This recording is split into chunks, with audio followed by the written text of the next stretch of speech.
शांतेश्वर महादेव की इस कथा पर जितने लोग आस्था चैनल पर सुन रहे हैं और जितने लोग फेसबुक यूट्यूब पर सुन रहे हैं और जितने लोग इस पंडाल में सुन रहे हैं और इस पंडाल के बाहर 7 स्थान शिवलिंग के बताए हैं जहां पर भूल से भी अगर कोई चंदन की उंगलियां लगा देता है, 7 स्थान ऐसे हैं जहां चंदन की मात्र उंगलियां लगा देने से ही शिव पितृलोक के पितरों को मुक्ति प्रदान करके वैकुंठ लोक का निवास देते हैं। 7 स्थान, और वो 7 स्थान जो चंदन के बताए गए, पहला भगवान देवादिदेव महादेव के शिवलिंग पर चंदन का लेपन।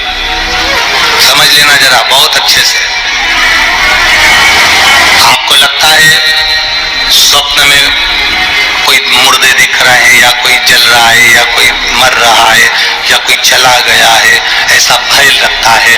बच्चों को मानी भेजूंगी ऐसा हो जाएगा, पति को मानी भेजूंगी ऐसा हो जाएगा, कोई हमारे कोई गलत तो नहीं कर रहा है, आपको लगता है। 7 स्थान चंदन के बताए महाराज। पहला शिवलिंग, दूसरा जहां गणेश जी का स्थान है, मालूम है ना सबको, जम के बोलो जरा, मालूम है ना सबको, जहां गणेश जी का स्थान है वहां अलग से गणेश जी बैठे, वहां नहीं। शिवलिंग में जलाधारी के ठीक सामने राइट में गणेश, लेफ्ट में कार्तिकेय, बीच में अशोक सुंदरी। तो पहला चंदन बाबा के शिवलिंग पर, दूसरा गणेश जी पर चंदन की उंगली, तीसरा षडानंद कार्तिकेय पर चंदन की उंगली, चौथा अशोक सुंदरी पर चंदन की उंगली, पांचवा जलाधारी पर चंदन की उंगली, छठा जो शिवलिंग का जल बह रहा है इसके ठीक विपरीत की ओर चंदन की उंगली, और 7वां चंदन नंदी के मस्तक के ऊपर जो 2 सींग लगे रहते हैं उस पर चंदन की उंगली। ये कब लगाई जाती है?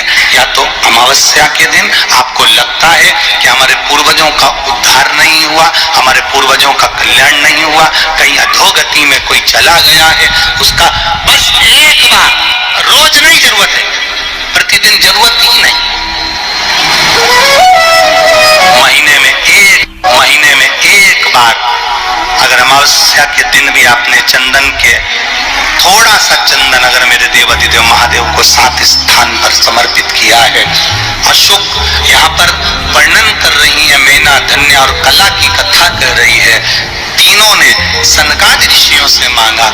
चंदन भगवान को अति प्रिय होता है और चंदन ही एक ऐसा होता है जो पितरों को भी प्रिय होता है, जिसका स्पर्श मात्र लगने से पूर्वजों का कल्याण हो जाता है।